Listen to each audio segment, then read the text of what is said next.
the other way. It's Misa. He'll drop it off. They stay on side. In front chance for Misa, and that's turned aside by Schenkel. Hilton couldn't get it out. Here's Sima. Dropped it for Perek. In front for Misa. Perek! Oh, he banned on the shot. It was a great opportunity, and he couldn't capitalize. Hayes after it and behind the net. Wrap around attempt. Here's a chance in front. Oh, great stop. Another chance here for Brown. The shot and a glove save by Oak. Now Brown's knocked to the ice. Andrew the shot. Here's a chance for Hayes and another glove save by Oak. Brecken shot glove save Schenkel. Bishop shot, traffic in front, hit a leg. It was Hay that it bounced off of and never got to the net. Now a 2-on-0 for the Greyhounds. Allard walking in, pass it, but they score! Welcome back, Marco Mignosa and Owen Allard. 1-0 Greyhounds. A great play deep in the Sioux zone to get the puck out. The Spirit jump up too much. And it turns out Owen Allard and Marco Mignosa are going 2-on-0. And no goalie wants to see this. Allard waiting and no chance for Oak there. The Spirit players all got caught up ice. Little chip off the boards and off was Allard. Nobody was going to catch Allard for sure. And yeah, other than Mignosa, and he was there with him. The final few seconds of this opening period, offside called. 0.8 seconds to go as Hunter Solomon took exception to Sima coming after him. And Sima, one of those players that when there's a crowd, he seems to be involved. Yeah. Well, these teams, nothing less than animosity as they hit the ice against each other basically every night. Mignosa, shot, nice stop there, Oak. Chance in front, Oak was down, somehow that stayed out and Oak covered it up. How did that not go? The box, Perek, a 2-on-1. Walking in, Perek passes it across, great stop by Schenkel as he came across with the left pad to make the save. Dangerous and close to offside as Cloutier a long shot and a blocker save by Schenkel. Back to Cloutier in front, here's a chance, they score! It's Ethan Hay. It's a tie game, 1-1. Perek and Sima. Perek's got it. Or sorry, check that, Epperson. Not Sima, chance inside of the net, they score. It's Misa, and it's an 11-game point streak, and it's his 15th goal of the season. Well, those are the guys you have to really pay attention to on the power play, and with the extra man, sometimes you lose somebody, but you don't want to lose Michael Misa, because he sneaks around the boards kind of innocently. Nobody's watching him, and Perek with the beautiful feed right across the crease to Misa with all the eyes at the puck. Misa has no problem putting that in. Off the boards. There's a chance now for Brady Martin. A 2-on-1 shaping up. Cloutier in front. Pass never got to him. Another chance for Cloutier though, as Oak made two nice stops there to keep this a 2-1 hockey game in favor of Saginaw. There's Allard. Scores! Owen Allard! Mignosa, Allard, the 2 goals so far for the Greyhounds. 2-2 hockey game. Evans trying to walk in around Jones. Got tangled up with the official.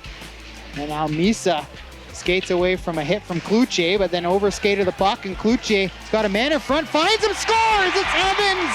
It's 3-2!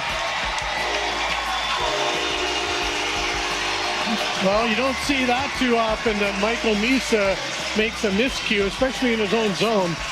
But in that instance, he overskated a puck, and it was beautiful back-checking by Justin Cloutier after he tried to take Misa out of the play along the boards, and Cloutier gets the puck, feeds it over, and Mr. Evans, Spencer, looks pretty good at putting that one away, taking his time and firing it over the pad of Andrew Oak.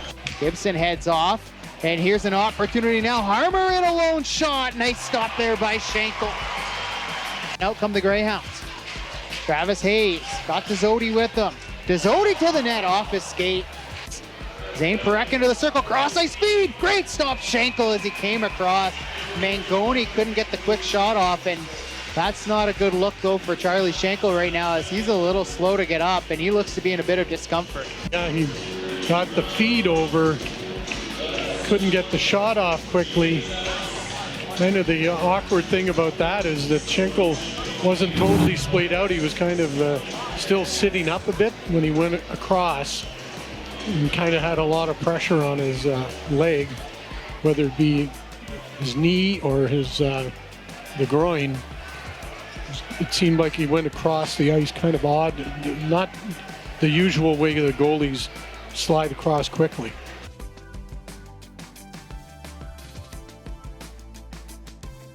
Perek having a look, poked off his stick, but he got it back, gets it into Epperson. Epperson back to Perek. Perek, side of the net, they score! Mangoni, 3-3 hockey game. Well, that was almost a carbon copy in the sense of what they were trying to set up just before Charlie Schenkel had to leave the net, and Caleb Mangoni doesn't make a mistake this time. It's the one-timer from Perek. No chance for Landon Miller, as he had to make sure he was ready for a potential shot from Perek, and Caleb Mangoni with a clear net, and he makes no mistake to tie it up at 3. Saginaw regains possession, and Mangoni once again, he's been all over the place here in this third period. Pass across for Hay, dropped it off to Perek, he scores! Zane Perek gives the Spirit a 4-3 lead 4 minutes into this third period. Caleb Mangoni starts that off with a nice play at the blue line, some nifty puck handling, gets the sting inside the Sioux zone, then some nice passing back to Perek in the slot, and he fires it over the shoulder of Landon Miller, who had made a couple of nice saves. And Miller, I think, claiming that Mangoni got in the way and he couldn't get his arm up. We'll see if they take a look at this, as I think John Dean called the official over to have a discussion about that. I think the question is, was Mangoni in the blue paint or not? Well, one of his skates is. Yeah, that's a tough call for the officials there. There's an argument both ways. Under 3 minutes to play now in the third period. Comes across to Bishop. He misplayed the puck, and here's a chance for Christopher Brown. Brown skating in over the blue lines. Got Hilton, dropped it off. Shot from Munoz on front, Brown scores! Christopher Brown was buried into the boards after scoring that goal on a dangerous looking hit. That's Bishop, and he's got a penalty. I'm not sure what he's getting, but it could be a major. Brown is still down. Of all the times he's been snake bit all year, finally gets a goal and gets driven into the boards, and hopefully he's not hurt. That was a pretty good run at Brown, and he was a susceptible player. He was in a very prone position.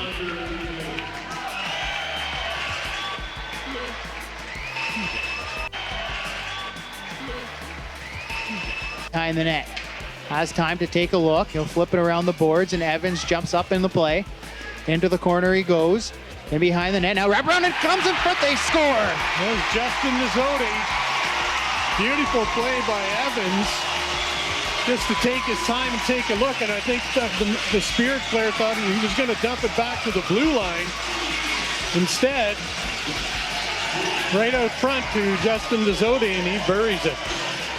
And Nizzotti, another one of those players that been snake bitten this year. So you have Allard, his first goal of the season, Minosa, his first, their first games. But now you've got Brown, who's got his first of the season. Spencer Evans, his first of the season. Nizzotti, his first of the season, and he ripped the monkey off his back as he was heading back to the bench. So that's big for every player. You get your first, you're a lot looser. The next game, the next shift for that matter.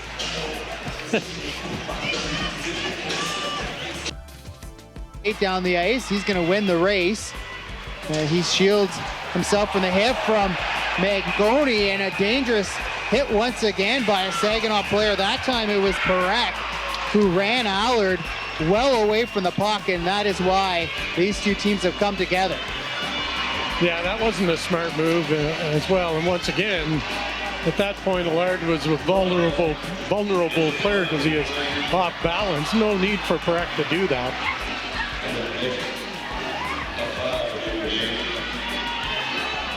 Spencer Evans takes his helmet off.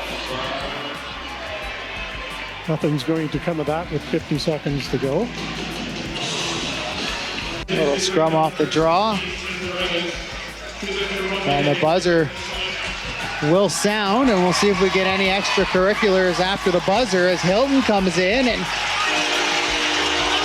he didn't like something, and now Hilton's going at it with James Go. And we'll see if they drop the gloves. It does not happen. Cardona is frustrated. Oak is spraying his water bottle on one of the Greyhounds. And basically this one's going to end just as you'd expect, as these two teams don't like each other. And now finally the Greyhounds will come off the bench to celebrate with Landon Miller, who did a great job in relief here in this third period after giving up a goal on the first shot he faced. He was able to shut the door, and the Greyhounds able to come away with a 5-3 victory. Hey, can you first of all talk about Brown's goal? Guy didn't have a goal all year. Yeah. I mean, it couldn't have come at a better time. Yeah, it's a game. Yeah, gritty goal. Show some patience in front of the net. I thought it was. I thought Brownie had. And he paid the price. Yeah, and I thought he had a tough game tonight. I think he'd tell you the same thing. So, they keep chucking him out there and pays the price in front. Gets hit afterwards. Scores a nice poised goal when I think he mishandles it quickly right in front. So, I'm very excited for Brownie. Happy to see him get rewarded. His first goal, Dezzoti's first, Evans' first, Yeah. Mignosa, Allard getting their goals in their first game back. Just a really interesting way of getting 5 goals tonight. Yeah, for sure. And then it showcases the new depth in our lineup, which is nice. Obviously, Ali and Miggy, I think we all know it's not a great hockey game for us tonight, but Ali and Miggy do what Ali and Miggy do and help get us on the board. And then having guys like Spence contribute, DZ scores on the power play, his first goal. He's been working so hard all season. And so is Spence and Brownie. It's really showcasing, our new depth. And obviously we still have some guys out with injuries and Nords with paperwork. So kind of an exciting time despite not a very nice game in my opinion. We were okay. We found a way to score 2, they're huge. We scored the man advantage, skill took over. I think power play still needs to significantly be better, but obviously we get to build off of 2 goals now. It's exciting for sure. Our D zone is not good. It's a major issue right now. I didn't like the passivity of our D zone. I didn't like our stick checks. We looked lost and confused at times, which is partially on me, of course, as a coach. They have a very good offensive zone structure and system with good O-zone players. I thought our offensive zone was good. I thought our hunts were good. But rush coverage, tracking D zone was, we give them way too much life. Yeah. The reason they kept jumping by us and pinching, and our guys seemed like they were caught off guard. It was a very strange game.